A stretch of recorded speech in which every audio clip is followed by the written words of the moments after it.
Glórias ao Senhor.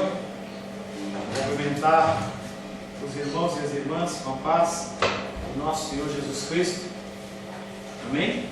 Amém. Você está aí? Nessa primeira parte, nós vamos trabalhar sobre o tema de oração. Nós já falamos sobre a adoração e começamos a falar sobre confissão. Uma breve resumo sobre confissão. Depois de expressarmos a nossa adoração, nós temos que nos achegar a Deus com corações de confissão. Nós não temos nenhum direito de estarmos na presença de Deus, exceto através da obra de Cristo. As Escrituras nos dizem que Deus é muito santo até para olhar qualquer tipo de pecado. Foi o que aconteceu quando Jesus Cristo estava na cruz, que todos os nossos pecados, os pecados daqueles que eram salvos, estavam sobre os seus ombros, e Deus simplesmente virou o seu rosto para o lado de Jesus Cristo e falou: Deus meu, por que me abandonaste? A confissão, ela tem que ser uma parte diária da nossa vida de cristão, porque nós pecamos todos os dias e todos os momentos. Não há um dia sequer que nós não cometamos nenhum tipo de pecado. Então é importante que nós diariamente possamos nos confessar ao Senhor. E aí nós falamos sobre as obras de satisfação. E nós temos que ter muito cuidado em relação a isso, porque você estabelecer algum tipo de pena para a pessoa, no sentido de que ela vá ser perdoada a partir de alguma ação humana, é algo muito perigoso, porque tira a graça do Senhor do escopo, do foco. Quando você se arrepende do Senhor, se arrepende do seu pecado, e a palavra de Deus diz que se nós formos ao Senhor, Ele é fiel e justo para nos perdoar os nossos pecados, e você se arrepende verdadeiramente, o seu pecado, ele é perdoado, ele não existe mais, ele deixa de existir. As consequências não, as consequências elas continuam. A gente sabe que a gente procede de uma maneira errada em uma série de aspectos, a gente acaba colhendo o fruto dos nossos erros, dos nossos pecados por muito tempo. Mas daí é você condicionar a eu fazer algo. Olha, você vai ser perdoado por Deus, mas primeiro você vai fazer tal coisa, vai comprar tal coisa, vai agir de certa maneira, de certo modo. É muito perigoso. Nós falamos também na semana passada sobre a confissão necessariamente ser um sacerdote. Não existe isso. O sacerdote é apenas mais um instrumento do Senhor, mas não há necessidade de você vir se confessar a mim. Você pode se confessar a um seu irmão. A palavra de Deus diz que se você confessar o teu pecado, o teu erro uns aos outros, você pode confessar. Você pode também confessar ao Senhor Deus, pedir perdão a Ele genuinamente, de uma forma arrependida. A figura do sacerdote é apenas uma figura de mais um instrumento. Aquela figura de sacerdote que ele era um mediador, ela não existe mais. A partir do sacrifício de Cristo, o sacerdote, como eu, como qualquer outro sacerdote, ele é apenas um intermediário. Não há necessidade de você ter um sacerdote para ele te absolver dos seus pecados. Também semana passada nós falamos sobre dois tipos de arrependimento: um falso e um verdadeiro. E aí nós demos o nome do arrependimento falso, falsificado, é aquele que chama atrição. Atrição é o arrependimento falsificado que nunca nos qualifica pelo perdão. É aquele tipo de arrependimento que tem como único foco não receber apenas sobre as nossas vidas. E aí nós demos o exemplo naquela vez, na semana passada, que é a história daquela criança que faz algo errado, a mãe ou o pai vão bater nele e ele fala: não, me desculpa, apenas no sentido de tentar burlar algum tipo de punição. A atrição é um arrependimento falso, um arrependimento da boca para fora. E aí nós falamos também na semana passada do segundo tipo, que é a contrição, que é o arrependimento verdadeiro, em que você realmente sente no teu coração que você magoou o Senhor, que você entristeceu o Senhor, que você agiu de uma maneira errada.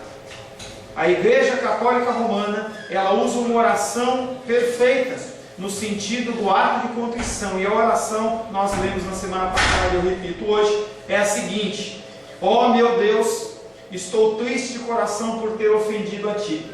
Detesto todos os meus pecados por causa da Sua justa punição, mas acima de tudo porque ofendi a Ti, ó meu Deus, que mereces todo o meu amor.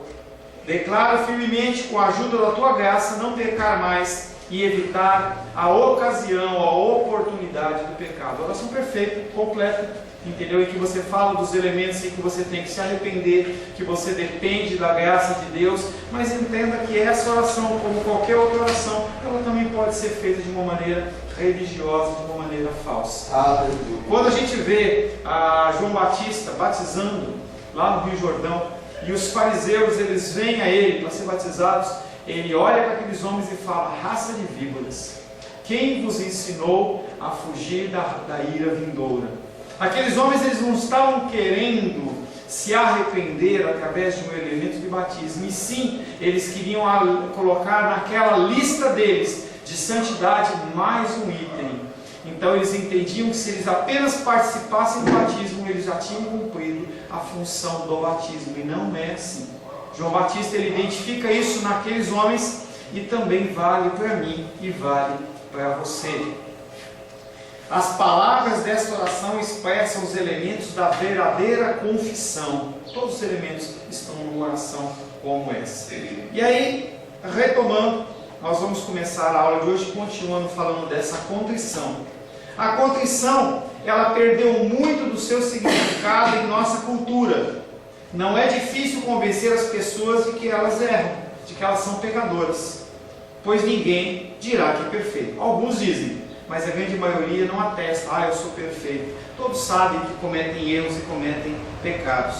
E a resposta comum é: sim, eu sou pecador. Todos são pecadores. Ninguém é perfeito. Qual o problema desse tipo de declaração? O problema dessa declaração é quando você toma como um padrão do ser humano, em que você simplesmente se alinha por baixo.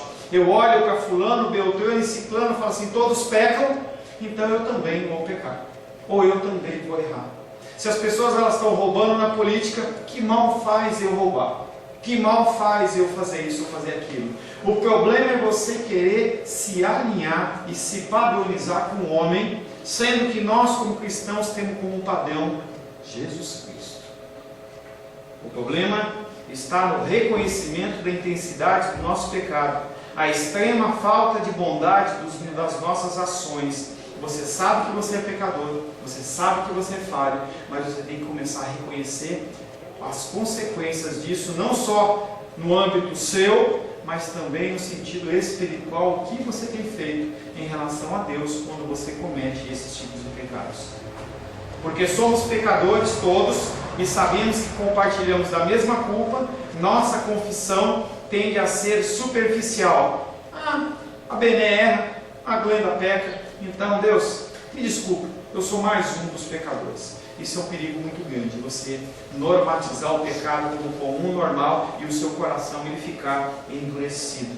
Frequentemente as nossas orações de pedido de perdão, elas são superficiais.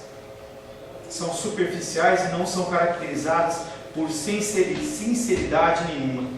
O Salmo 51 é um salmo que foi escrito por Davi, logo após ele ter cometido o pecado com Batseba e ter matado o seu marido Urias na frente de batalha. Esse Salmo 51 é uma súplica de perdão proferida por um pecador contrito e não um pecador atrito.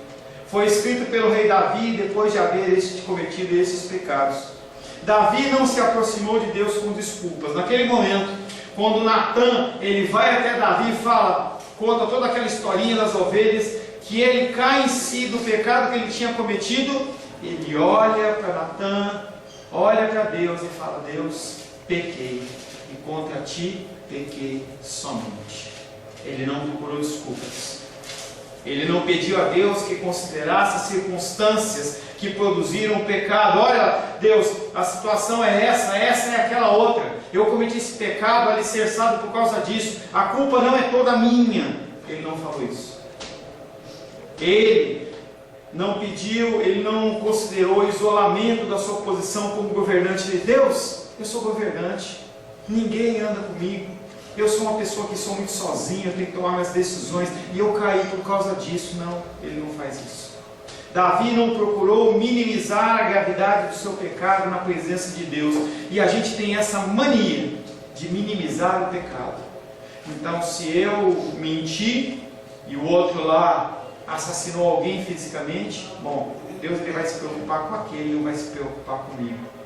E nós já falamos sobre o pecado. Pecado perante Deus, ele é pecado. Há consequências diferentes, há punições diferentes, mas pecado, ele é pecado. Todo pecado, quando consumado, ele gera a morte. Salmo 51, verso 3 e 4. Abra aí, por gentileza.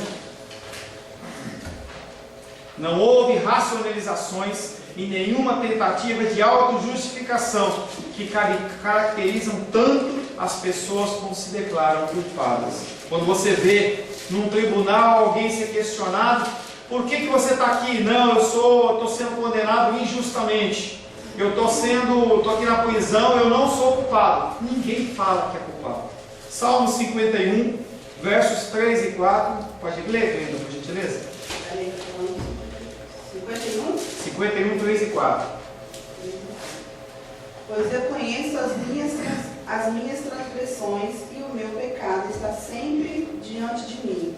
Pequei contra ti somente, e fiz o que é mal perante teus olhos, de maneira que serás tido como justo no teu altar, e puro no teu julgar.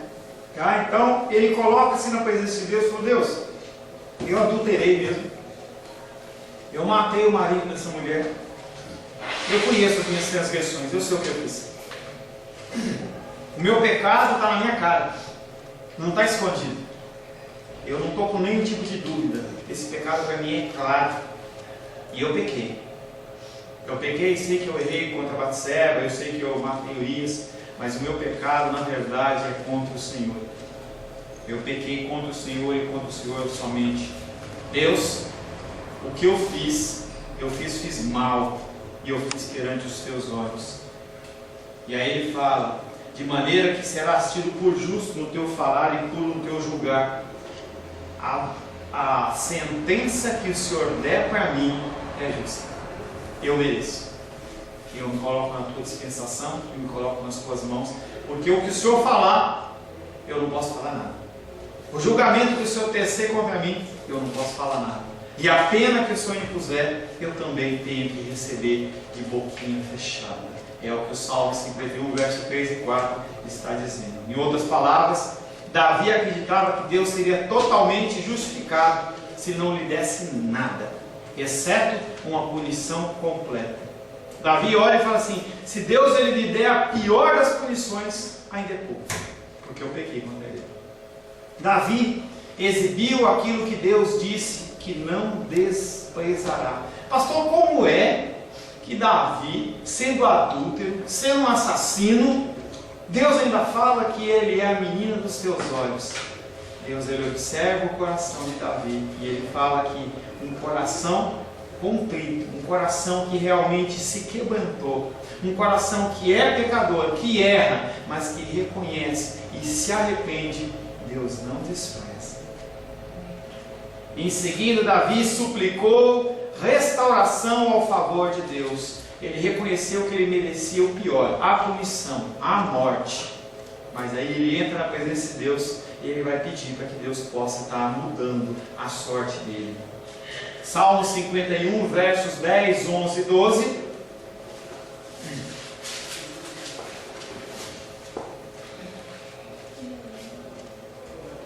Kelly?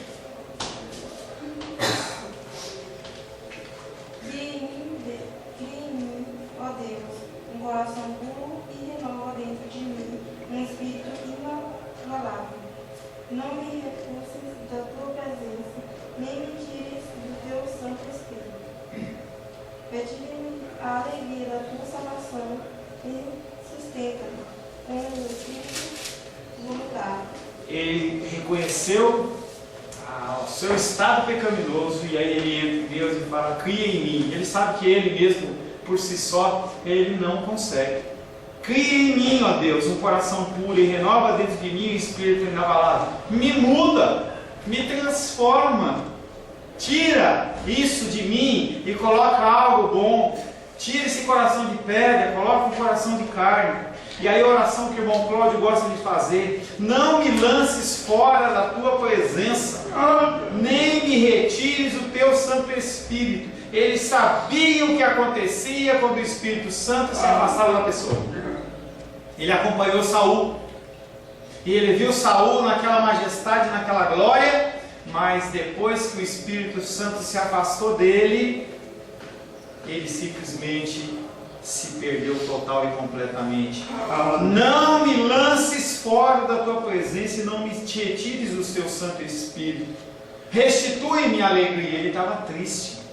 Ele sabia que ele tinha pecado, ele estava triste na presença de Deus. Ele sabia que ele tinha entristecido o Senhor. Restaura-me, restitui-me a alegria da tua salvação e sustenta-me com o espírito voluntário. Ele entendeu o elemento mais importante da confissão: total dependência da misericórdia de Deus. Nós, no nosso arrependimento, nós não podemos nem confiar em nós mesmos. Nós precisamos do Senhor. Ele tinha uma experiência de vida.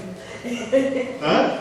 Resumindo, ele tinha experiência de vida, ele tinha vivido aquilo, tinha visto e acompanhado, né? A história do Saul. Ele viu o que acontecia. E aí você não precisa ter um Saul para você olhar. É só você olhar para as pessoas que estão à sua volta. Olha para as pessoas que estão à sua volta sem Deus, o que acontece com elas. O grau de desespero, o grau de perdição. Você quer ver isso mais claramente? Vai no enterro de uma pessoa que não é cristã. O desespero. As pessoas, elas ficam totalmente desesperadas.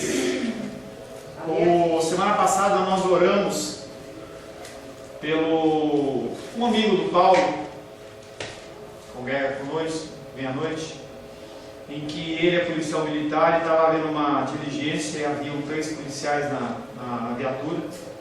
Estava o motorista, estava o tenente, alguma coisa assim, e estava um cara atrás, que era um soldado, e estava com a arma engatilhada porque eles iriam participar de algo lá que necessitava arma. E aí o motorista, ele pegou um buraco, tum! Quando ele pegou o buraco, o cara que estava com a mão no revólver, ele atirou sem querer, e o tiro pegou na cabeça do motorista e matou ele na hora.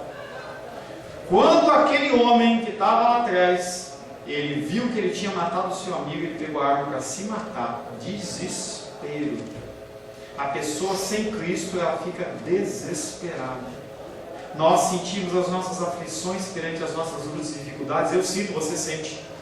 Dificuldades maiores e menores, algumas até ridículas.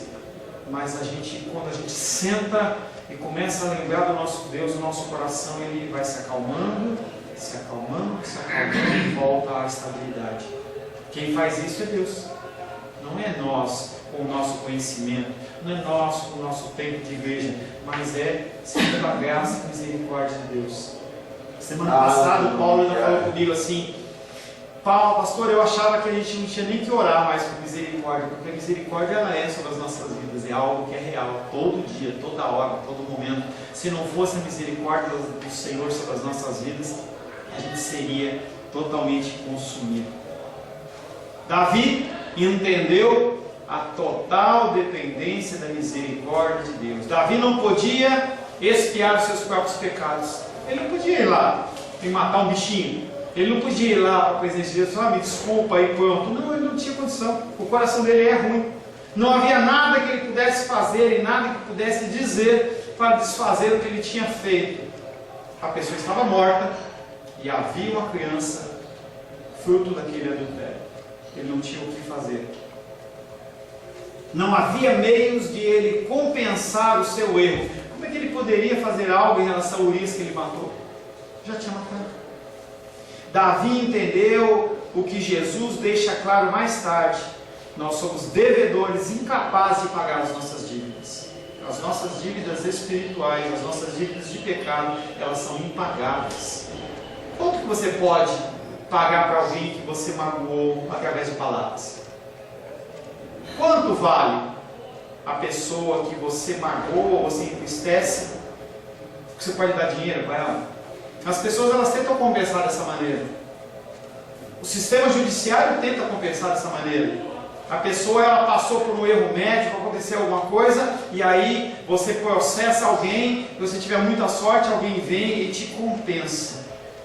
E aí me veio à mente, por exemplo, um acidente que teve lá em São Paulo, no aeroporto de Congonhas, em que o avião, acho que da Gol, ele pegou, não conseguiu aterrissar, entrou no meio de casa, matou um monte de gente. Mesmo que a Gol ou qualquer companhia aérea, TAM, não sei se era Gol ou TAM, e ela pegasse e desse R$1 milhão para cada um, será que compensa? Você perdeu um filho, perdeu um pai, perdeu um marido, perdeu uma esposa, será que tem alguma compensação? Não há compensação. Davi entendeu isso. A confissão é como uma declaração de falência. Deus exige perfeição. O menor pecado mancha um registro perfeito. Todas as boas obras no mundo que eu e você possamos fazer não podem apagar a mancha do nosso pecado. Nós não podemos pagar. Não há nada. Você pode comprar 1000 cestas básicas, você pode fazer o que você quiser, mas não há compensação.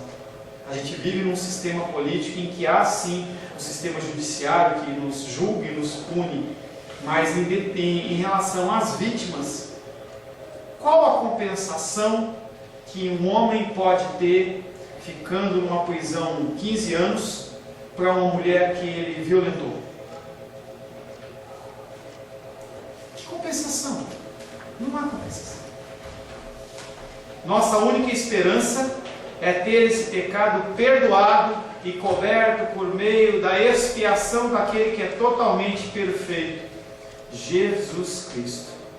Quando cometemos o pecado, estamos moralmente falidos. Nós devemos para o Senhor algo de forma eterna. Quando pecamos, nossa única opção é o arrependimento. Sem arrependimento não há perdão. Temos que nos achegar diante de Deus em contrição, da mesma maneira que Davi chegou. Salmo 51, versos 16 e 17. Edilene, por favor. Abre, Senhor. Calma. Todo mundo já achou? Pode. Abre, Senhor, os meus lábios. Não. Ou então eu peguei a referência. Sim. Salmo 51, 16 e 17. Sim. Porque te não comprases em sacrifícios, senão eu os daria. Tu não te deleitas em holocaustos. Os sacrifícios para Deus são espírito quebrantado.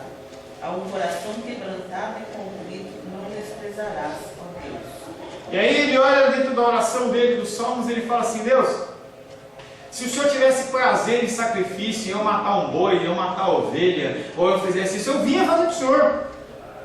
Mas eu sei que o Senhor não está preocupado com isso. O que eu fiz não tem troca, não tem volta. E aí ele olha e fala, ele reconhece: sacrifício agradável para ti, Deus.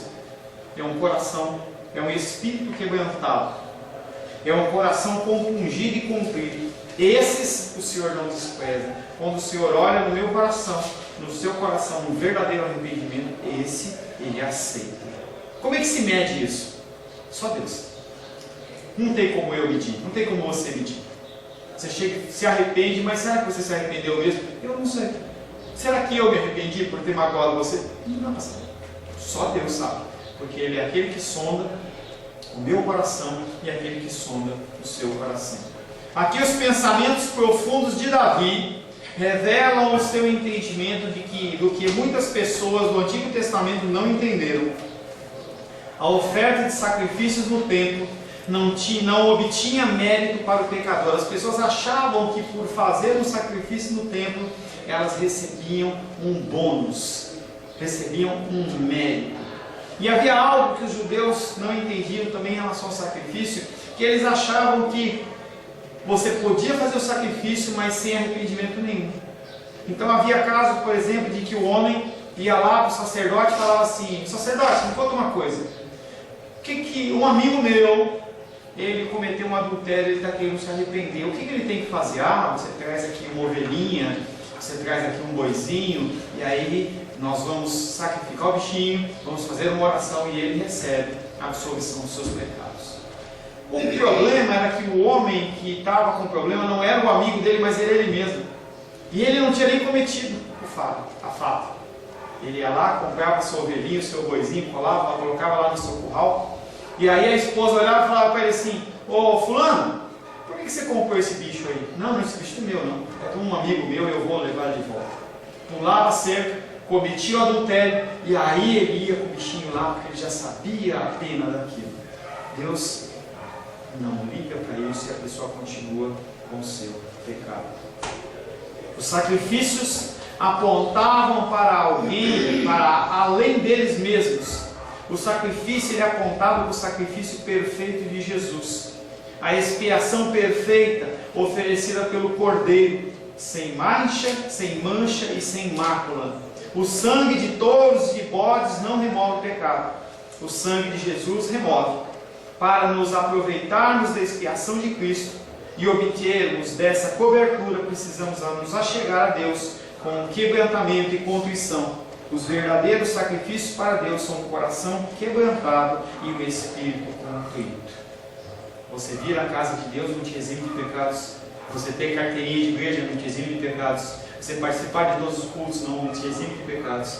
Mas o que realmente te exime dos pecados é o sacrifício de Cristo dentro de um coração contrito e arrependido. Por isso que nós precisamos fazer a nossa confissão diária. É algo que nós abandonamos ou nunca tivemos. Mas a cultura cristã protestante, já falei na semana passada e volto a repetir, ela meio que abandona o conceito da confissão. Seja uma confissão de você com o sacerdote, seja de você com o teu irmão, tua irmã, seja de você com Deus. E aí o que acontece é que o nosso coração ele fica cada vez mais endurecido. Tem uma coisa boa para contar para vocês. Semana passada, eu estava andando na rua e eu vi uma moeda de R$1. Precisamente sábado passado. Uma moeda de R$1. E eu sempre falo que quando eu vejo isso é uma coisa minha. Se não é meu, eu não tenho que pegar. Se é uns 50, 100, 1000, não importa, não tem que pegar. Não é meu, não tem que pegar. Se é um relógio, se é um celular, não importa. Eu sei que eu peguei aquela moeda e coloquei no bolso. Até hoje eu estou com essa moeda pensando o que eu vou fazer com ela, porque eu não tinha que pegar. E eu não tenho como devolver.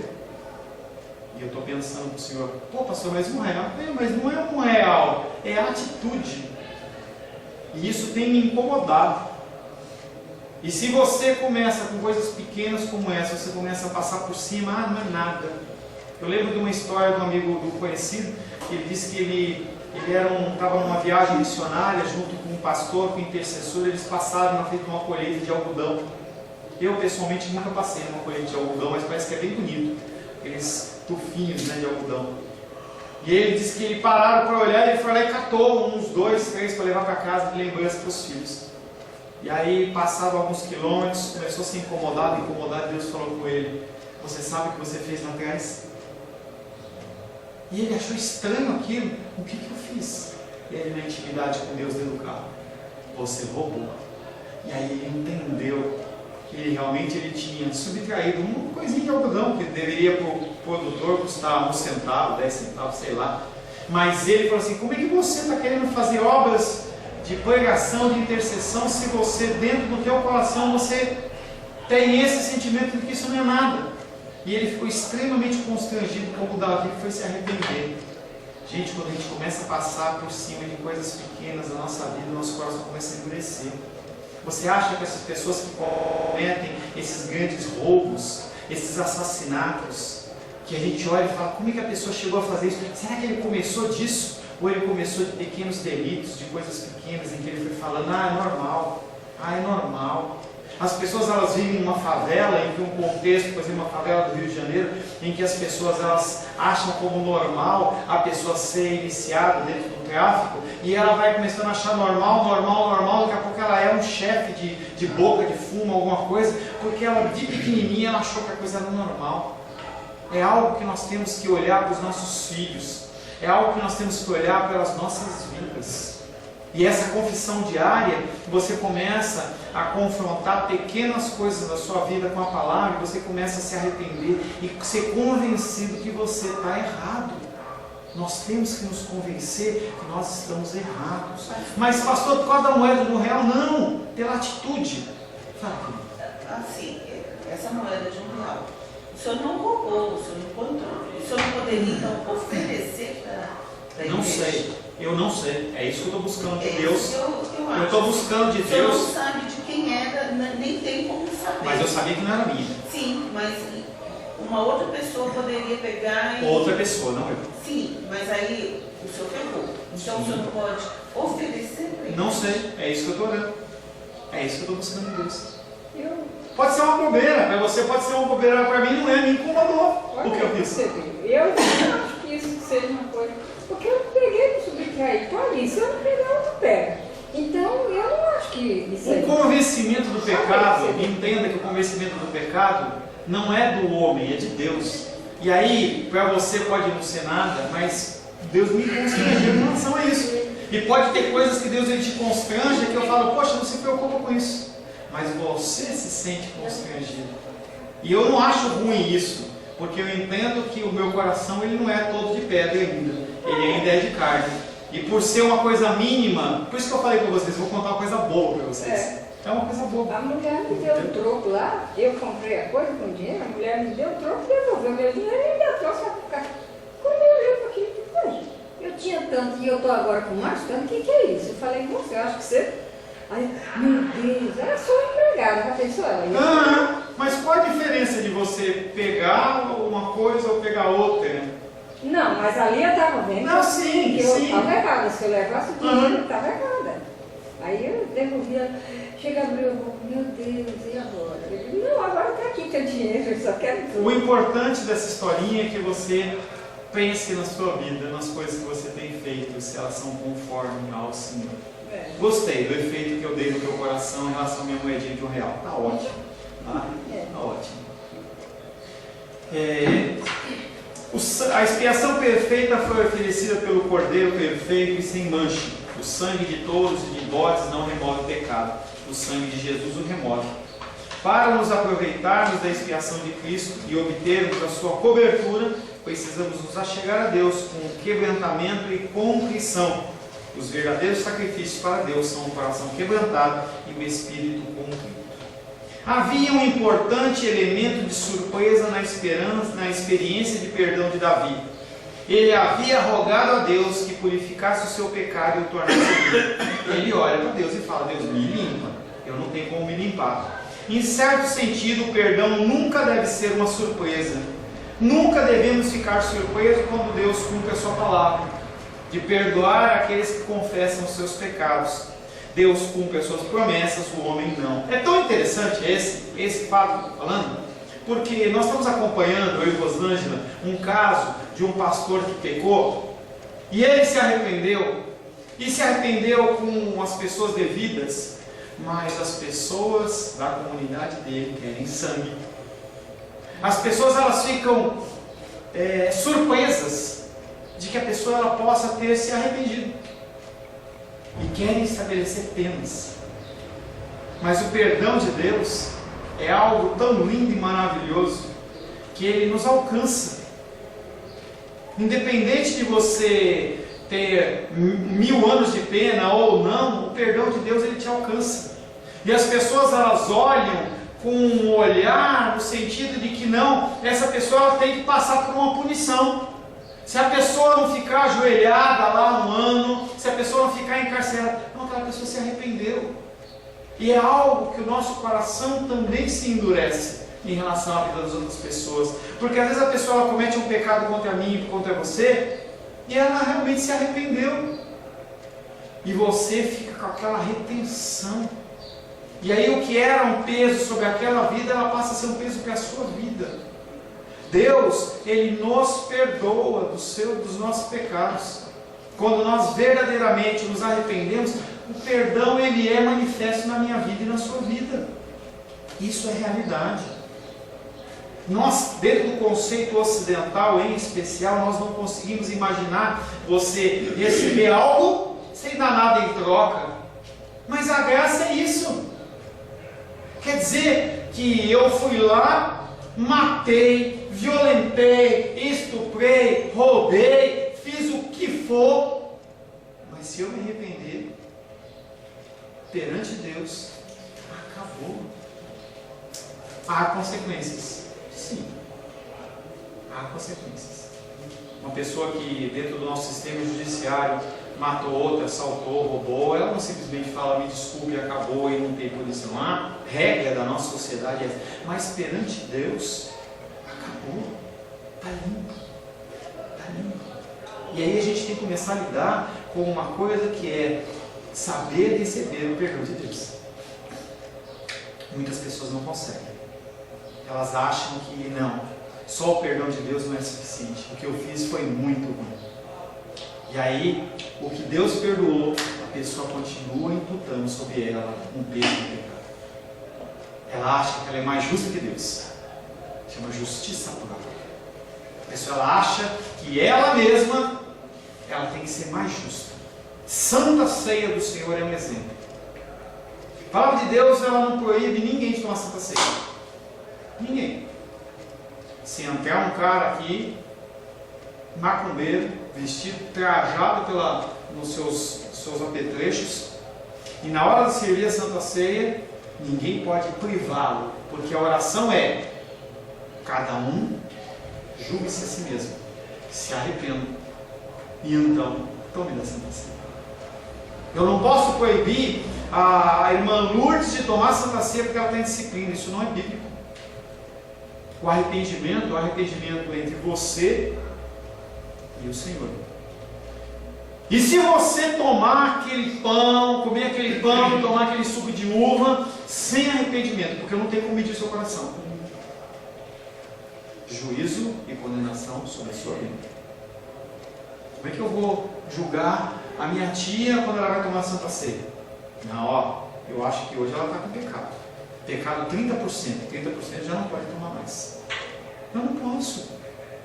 Você pode estar sentado bonitinho aí, cheirosinho, lindinho, e você pode estar com o teu coração maquinando assassinar alguém, alguma coisa, sentado na igreja, bonitinho, de terno, gravata. Eu não tenho como julgar. Por isso que um coração contrito e arrependimento, Deus não despreza. Davi tinha matado e adulterado, e Deus o perdoou. Houveram consequências. Ele ainda carregou o fardo das consequências do seu pecado por muito tempo, mas perante Deus ele foi perdoado. Pastor, o senhor falou aí uma macumbeiro chega aqui, então pode tomar a Santa Ceia. Não precisa, assim, agora uma dúvida que eu tenho. Para tomar a Santa Ceia não tem que ser batizado? Aonde está escrito isso? Não. Onde está escrito isso? Não sei. Não. Vamos ler 1 Coríntios 11, 23, sabe? Vamos ver, porque é a palavra que vai nos falar. 1 Coríntios 11, eu vou ler, tá? 23 em diante. É o texto da Santa Ceia. 1 Coríntios 1 Coríntios 11, 23 em diante. Porque eu recebi do Senhor o que também vos entreguei, que o Senhor Jesus, na noite que foi traído, tomou o pão, e tendo dado graças, o partiu e disse: isto é o meu corpo que é dado por vós, fazei isto em memória de mim. Por semelhante modo, depois de haver ceado, tomou também o cálice, dizendo: esse cálice é o cálice da nova aliança no meu sangue, fazei isso todas as vezes que o beberdes em memória de mim. Porque todas as vezes que comerdes o pão e beberdes o cálice, anunciais a morte do Senhor até que ele venha. Por isso, aquele que comer o pão ou beber o cálice do Senhor indignamente será réu do corpo e do sangue do Senhor. Examine-se, pois, o homem a si mesmo, e assim coma do pão e beba do cálice. Pois quem come e bebe sem discernir o corpo, come e bebe juízo para si. Eis a razão porque há entre vós muitos fracos e doentes, não poucos que dormem. Porque se nós nos julgássemos a nós mesmos, não seríamos julgados. Mas quando julgados, somos disciplinados pelo Senhor, para não sermos condenados com o mundo. Assim, pois, irmãos meus, quando vos reunis para comer, esperais uns pelos outros. Se alguém tiver fome, coma em casa, a fim de não vos reunirdes para juízo. Quanto às demais coisas, eu os ordenarei quando for ter convosco. Está falando de batismo aqui? Está falando de julgamento. E a pessoa se diz: agora, se você está dentro de uma igreja em que a regra da igreja é não pode tomar Santa Ceia criança, não pode tomar Santa Ceia que não é membro da igreja, tem essa regra. Se você for numa igreja X e você não for membro, arrolado na igreja, você não pode tomar ceia não. Porque o batismo seu na igreja batista, presbiteriana, Assembleia de Deus não vale, só o batismo daquela igreja. São normas de homens. E aí nós temos que respeitar. Se eu estou numa igreja em que tem esse tipo de formalidade, ou eu não vou, ou eu fico e aceito. Mas são regras de homens na qual o pastor e a liderança vai dar conta de Deus, porque estão fazendo coisas que não são obrigatórias na palavra. Uma pessoa, eu dei um exemplo extremo, uma pessoa entrar aqui com as vestes de branco, os colares, as guias. Se o cara está aqui e ele tomou e não houve arrependimento para ele, é ele Deus. É ele Deus. Não posso fazer nada. A palavra foi ministrada, foi pregada. Quem convence-nos é a palavra, não é o homem. Quando nós servimos a Santa Ceia à noite, nós servimos para as crianças. A criança não foi batizada. E aí? Nós fazemos a ministração da Santa Ceia para as crianças na nossa igreja de uma forma pedagógica, da mesma maneira que os judeus faziam para as crianças que eram aliançadas com o Senhor. De maneira pedagógica, as pessoas participavam, que é algo que nós começamos a fazer com as nossas crianças menorzinhas aqui no culto. Você viu semana passada o Arthur, ele anotando. Quando você olha a figura da igreja primitiva, as crianças elas participavam. Quando você via a história de Israel no Antigo Testamento, quando se levantava para ouvir a palavra de Deus, eram homens, mulheres, idosos, jovens, crianças e crianças de colo, e todos ali estavam participando da comunhão com o Senhor. Só para finalizar, Salmo 51, versos 16 e 17, que nós já lemos: pois não te comprases em sacrifícios, do contrário eu te os daria, e não te agradas de holocaustos. Sacrifícios agradáveis a Deus são o espírito quebrantado, coração compungido e contrito, não o desprezarás, ó Deus. Faça a sua confissão diária, faça o seu tempo de arrependimento das suas ações, das suas omissões, dos seus pensamentos, para que você possa ser perdoado. Seu coração não fique duro como uma pedra. Amém. Senhor, em nome de Jesus, queremos agradecer ao Senhor pelo teu amor, pela tua graça sobre as nossas vidas. Queremos, Pai, mais uma vez colocar a nossa vida na tua presença, pedindo pela tua mudança nas nossas vidas, pela tua transformação das nossas vidas. Nós, por nós mesmos, como Davi, nada podemos fazer.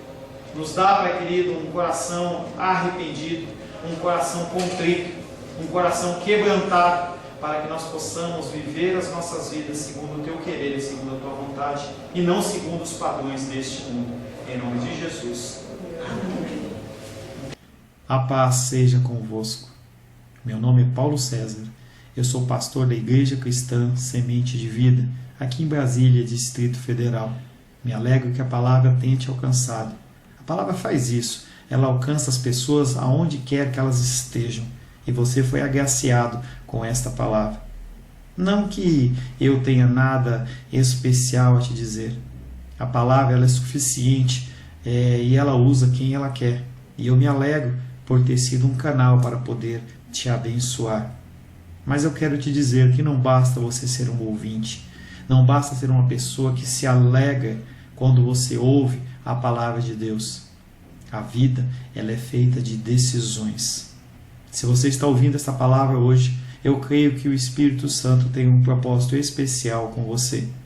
muito mais do que prosperidade, muito mais do que uma cura física, uma cura emocional ou espiritual. Ele quer te alcançar para a vida eterna. Nós investimos nosso tempo, nós investimos as nossas forças em coisas terrenas, mas o Senhor, Ele tem muito mais a oferecer.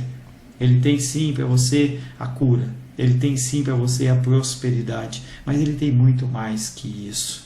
Submeta-se a um Deus que Ele é capaz de mudar e transformar a sua vida por completo. Creio que o Espírito Santo Ele é capaz de tocar o teu coração. Quero pedir que você curve a sua cabeça. Senhor, em nome de Jesus, coloco na tua presença essa vida que ouve esta ministração, que ouve esta palavra. Pai, eu não tenho capacitação nenhuma, mas o teu Espírito Ele é capaz sim de tocar nesta vida, gerar nela mudança, transformação, arrependimento, e que ela possa simplesmente bater no peito, convencendo-se que é pecadora e que precisa de um Deus salvador. Não há um caminho a ti, meu Deus, que não seja através de Cristo. E eu lhe peço, Pai querido, que você alcance essa vida e ele possa sim tomar uma decisão pessoal pelo Senhor, em nome de Jesus. Amém. Amém, meu querido. Amém, minha querida. Fico contente que você esteja ouvindo essa ministração até o fim. E peço que você não se limite a ouvir os cultos pela internet. Você procure perto da sua casa uma igreja, um lugar que proclame a palavra do Senhor. Eu oro para que o Espírito Santo te direcione nessa busca, porque muita coisa tem sido oferecida que não é o Evangelho. Eu abençoo a sua vida em nome de Jesus. Amém.